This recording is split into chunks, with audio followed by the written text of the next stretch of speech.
The summit hall was filled with beings from across the galaxy, diplomats with crystalline exoskeletons, ambassadors with multiple heads, trade representatives whose forms seemed to shift between states of matter. And then there was me, Dr. David Chen, xenobotanist from Earth, desperately trying not to spill my drink on anyone important. I was here because my research on cross-species agricultural compatibility had gotten some attention in scientific circles. Earth was still the new kid in galactic society, barely 50 years since first contact, and any human who showed promise got paraded around at these events like a prize poodle. "Dr. Chen?" I turned to find a young woman approaching, though woman was a generous term. She was humanoid, certainly, but her skin had a faint lavender tint that seemed to shimmer in the light. Hair like spun silver fell in an intricate braid down her back. Her eyes were large and a striking shade of emerald green, with an extra translucent eyelid that blinked sideways occasionally. She wore elegant robes in deep purple and silver that marked her as Velkarian nobility. I'd studied enough galactic politics to recognize the style, though I was hardly an expert on their complex social hierarchies. "Yes," I managed, hoping I didn't have food in my teeth. "I'm Princess Serafina," she said, her voice melodic.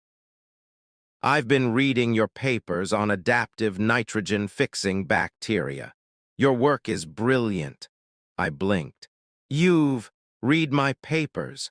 Everyone I could find, the way you've approached symbiotic relationships between Earth flora and Kepler-based organisms is revolutionary.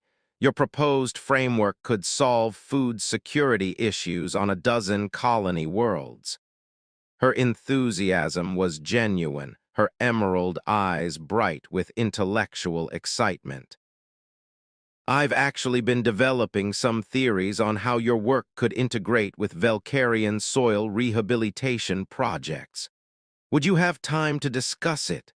That's how it started. Not with romance or grand gestures, but with two scientists nerding out over bacterial nitrogen cycles and soil chemistry. We talked for hours, long after the formal reception ended, sitting in a corner of the summit hall surrounded by empty glasses and holographic diagrams we'd drawn in the air.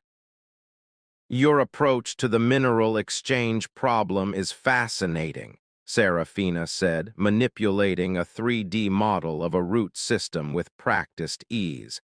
"But what if you introduced a chelating agent at the rhizosphere level? I tried that, but the pH fluctuation caused weight." I zoomed in on a section of the model. "Unless you stabilized it with a buffer system. Has anyone tested that?" "Not yet, but theoretically." She was already running calculations, numbers and chemical formulas appearing in the hologram faster than I could track. "You're incredible," I said without thinking. She looked up, startled, then smiled. "So are you, Dr. Chen? David, please, if we're going to revolutionize galactic agriculture together, we should probably be on a first-name basis." "David," she repeated, and something about the way she said my name made my heart skip. "Then you should call me Sira. That's what my friends use." Friends, it was a start. Over the following months, Sira and I collaborated remotely on research projects. Video calls at odd hours due to time zone differences, or rather, planetary rotation differences. Shared documents filled with notes and debates and occasional jokes. A friendship built on mutual respect and shared passion for making the galaxy a better place through science. I didn't think about the fact that she was a princess. Didn't consider the implications of our growing closeness. She was just Sira, brilliant, funny, kind, and refreshingly down to earth for someone who was literal royalty. until she invited me to Velkar Prime. "I'd like you to see our soil rehabilitation sites in person," she said during one of our calls. "And honestly, I could use a fresh perspective on some challenges we're facing. Would you consider visiting for a few weeks?" "I'd love to," I said, already mentally rearranging my schedule. "Though I should warn you, I'm terrible with formal protocols. I'll probably offend someone important by using the wrong fork or something." Sierra laughed. "You don't need to worry about that. You'll be my guest under my protection. Besides," her expression turned mischievous, "I'm fairly important myself. If anyone has a problem with you, they'll have to go through me." I should have paid more attention to that statement. Velkar Prime was breathtaking, cities built into massive crystal formations that grew naturally from the planet's crust. Gardens that floated on anti-gravity platforms. Architecture that seemed to blend organic and technological in ways Earth was centuries from achieving. Sierra met me at the spaceport personally, which surprised me until I saw the entourage behind her. Guards in ceremonial armor, advisors with serious expressions, and a woman who could only be described as regal, tall, elegant, with the same lavender skin as Sierra but hair that was pure silver, not just silver-toned. She wore a crown of living crystal that pulsed with soft light. "David," Sierra said warmly, embracing me in a gesture that seemed to surprise her entourage. "Welcome to Velkar Prime. I'd like you to meet my mother, Queen Lyxara." My brain short-circuited. "Your mother, the Queen." Queen Lyxara studied me with eyes that were the same emerald green as her daughter's but held centuries of wisdom and calculation. "Dr. Chen, my daughter speaks very highly of you. She says you're the finest xenobotanist in known space." "That's generous. I'm just brilliant," Sierra interrupted firmly. "Don't let him downplay his achievements, Mother. He's revolutionizing how we approach cross-species agriculture." The Queen's expression remained neutral, but something flickered in her eyes. Amusement, assessment, I couldn't tell. "We shall see," she said simply. "Welcome to our world, Dr. Chen. I hope your visit proves enlightening." The way she emphasized that last word made me deeply uncomfortable, but I had no idea why. The next 2 weeks were incredible. Sierra showed me the rehabilitation sites, former wastelands now blooming with hybrid crops that combined the best traits of multiple worlds' flora. We worked side by side, running experiments, debating theories, solving problems that had stumped Velkarian scientists for years. But we also did other things. She showed me the floating gardens where Velkarian couples traditionally courted, took me to underground caverns where bioluminescent fungi created displays more beautiful than any aurora, introduced me to her culture, her people, her world. We talked about everything: science, philosophy, childhood memories, dreams for the future. She told me about the pressure of being a princess expected to marry for political advantage. I told her about growing up poor in San Francisco, working 3 jobs to put myself through graduate school. "You've earned everything you have," she said one evening as we watched the sunset from her private balcony. "That must feel good." "It does, but it's also exhausting. Sometimes I wonder what it would be like to have things come easier." "Trust me," Sierra said with a sad smile. "When things come easily, you never know if people value you for yourself or for what you represent. At least you know every connection you've made is genuine. Is that why you didn't tell me you were a princess when we first met? I wanted at least one person to see me as Sierra the scientist, not Serafina the political chess piece." She looked at me. Thank you for that, David, for seeing me first. Always, I said and meant it. That night, as I lay in my guest quarters, I admitted something I'd been avoiding for months. I was falling in love with her. Maybe had been since that first conversation about nitrogen cycles and bacterial symbiosis. But she was a princess. I was a human scientist from a barely developed world. The galaxy didn't write happy endings for people like us. The next morning, I was summoned to the palace throne room. Not invited, summoned. There was a difference. Queen Lyxara sat on a throne that seemed to grow from the crystal floor itself, surrounded by advisors and courtiers.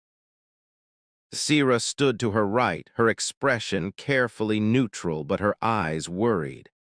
"Dr. Chen," the Queen said as I approached, trying not to trip over my own feet.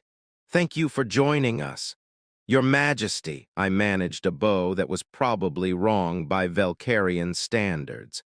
"I've been observing your work these past weeks. Very impressive. You've made significant progress on problems that have plagued our agricultural sector for years."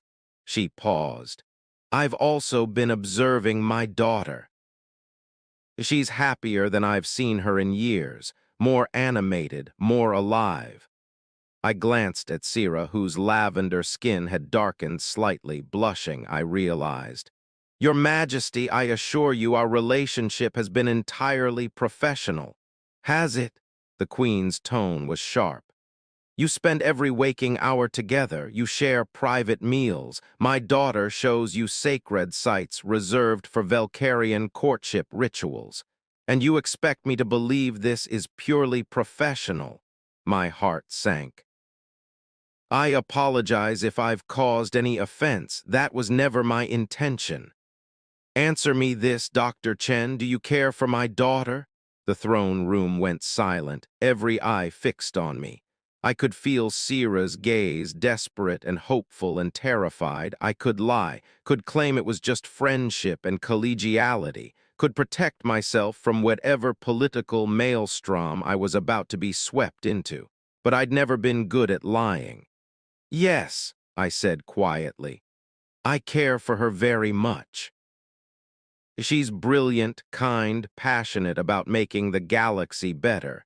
She sees me as a person, not as a representative of my species. She challenges me, inspires me, makes me want to be better." I met the Queen's eyes.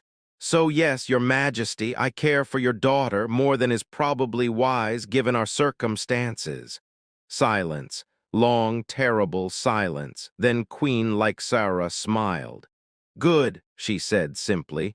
"That's the answer I was hoping for." I blinked. "I'm sorry." "Do you know what I've been dealing with, Dr. Chen? 30 years of suitors approaching my daughter. Princes and nobles and politicians all seeing her title and her dowry and her political connections. Not one of them has cared about her mind, her passions, her dreams. They see an asset, not a person." The Queen stood, descending from her throne with predatory grace. "Then you arrive, a human from a backwater planet with no wealth, no title, no political power. And my daughter lights up when she speaks of you, defends your work, values your opinion. For the first time in her life, she's chosen someone for herself. Your Majesty, I'm not sure I understand." "I'm saying I approve, Dr. Chen, not just of your presence here, but of your relationship with my daughter." She stopped directly in front of me. "I've watched you these past weeks. You treat her as an equal. You value her intellect. You make her happy. That's worth more than any political alliance." Sira made a small sound, hope and disbelief mixed together. "But I'm human," I protested. "We're barely part of galactic society. I have nothing to offer. You offer her what no one else has: genuine connection, respect. Love freely given, not calculated for advantage." The Queen's expression softened. Velkarian queens choose their heirs consorts carefully, Dr. Chen. We look for strength, intelligence, compatibility. But most importantly, we look for someone who will value our children as people, not as political tools. You're saying, I'm saying that if my daughter chooses you, I will support that choice. You would need to undergo certain rituals, learn our customs, accept significant responsibility. You would become part of the royal family with all the duties and dangers that entails. Her emerald eyes bored into mine. But I believe you're capable of it. More importantly, I believe you're worthy of my daughter. I turned to Sira, who had tears streaming down her face. Is this what you want? I asked her softly. She crossed the distance between us in 3 quick steps, taking my hands. From the moment we started talking about nitrogen cycles, I knew you were different, special. You saw me, David, really saw me. And yes, this is what I want, if you'll have me. I'm a xenobotanist from Earth. I know nothing about being royalty. I'll make mistakes, probably cause scandals. We'll figure it out together, Sira said, echoing words I'd once said to someone else. One day at a time, if you're willing to try. I looked at this brilliant, beautiful alien princess who'd stolen my heart with conversation about bacteria and soil chemistry. Thought about the life she was offering, complicated, public, filled with responsibilities I barely understood. Then I thought about a life without her, and the choice became simple. Yes, I said. I'm willing to try. The throne room erupted in a mixture of gasps, cheers, and what sounded like disapproving mutters. But I barely heard any of it, because Sira was kissing me, tears of joy still streaming down her face, and nothing else mattered. When we finally broke apart, Queen Lyxara was smiling with genuine warmth. Welcome to the family, David Chen. May you never regret this decision. I won't, I said, looking at Sira. How could I? The next months were a whirlwind. I underwent the bonding rituals, ceremonial tests that evaluated my character, my intelligence, my dedication to Sira. Some I passed easily. Others nearly broke me. But through it all, Sira was there, supporting me, believing in me. I learned Velkarian customs, language, politics, made embarrassing mistakes regularly, like the time I accidentally insulted a trade minister by using the wrong honorific. But Sira just laughed and helped me apologize, and gradually people began to accept me, not as a human interloper, not as an outsider who'd stolen their princess, but as someone who genuinely cared about their world and their people, who worked tirelessly to solve their agricultural problems, who loved their princess with obvious devotion. The official ceremony happened 6 months after that throne room confrontation. I stood in the great crystal hall wearing ceremonial robes that felt completely foreign, facing thousands of Velkarian citizens and representatives from across the galaxy.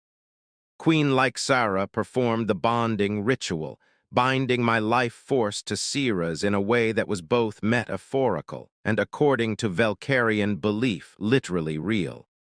David Chen of Earth, she proclaimed, her voice carrying through the hall. You came to our world as a stranger. You leave this ceremony as family. Not just as my daughter's chosen mate, but as my son, as a prince of Velkar Prime, as one of us. The crowd erupted in cheers. Sira squeezed my hand, her emerald eyes bright with tears and joy. How do you feel? She whispered. Terrified, I admitted. Honored, confused, like I'm living in a dream. Get used to it, she said with a smile. This is your life now, Prince David, Prince David. The xenobotanist from San Francisco who'd worked 3 jobs to pay for graduate school. who'd come to a summit hoping to maybe make some professional connections, who'd fallen in love with a brilliant alien princess over conversations about bacteria. It was absurd, impossible, perfect. 5 years later, I stood in a newly rehabilitated agricultural zone on the Valkyrian colony of Nova Caris, watching hybrid crops sway in the artificial breeze. Crops that existed because Sierra and I had worked together to solve problems neither of us could have managed alone. David. Sierra approached, her silver hair now braided with living vines, a fashion choice she'd adopted after spending time on Earth.